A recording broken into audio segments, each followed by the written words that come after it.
नमस्कार मंडळी. खूप दिवसांपासून काहीतरी चटपटीत करायचा विचार होता, तरी ते आज स्प्रिंग रोल ट्राय केलेले आहेत मी. कढईमध्ये तेल टाकलं, हिरवी मिरची टाकली, लसूण टाकला, छान परतून घेतलं. त्यासोबतच कांदा, शिमला मिरची आणि पत्ताकोबी उभे चिरलेला टाकून घेतला. हेही छान असं परतून घेतलं. त्यासोबत green chilli sauce, tomato sauce आणि सोया सॉस टाकून तिखट मीठ घालून घेतलं आणि छान अशी भाजी तयार करून घेतली. तोपर्यंत इथे 2 वाट्या मैदा, मीठ आणि पाणी टाकून छान अशी त्याची पेस्ट तयार केली. बॅटर तयार केल्यानंतर त्याच्या अशा पद्धतीने शीट्स बनवून घेतल्या.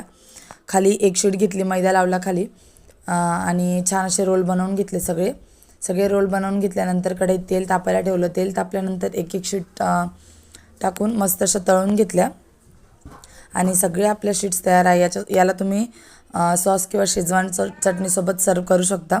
तर रेसिपी आवडली असेल तर चॅनलला सबस्क्राईब करायला विसरू नका.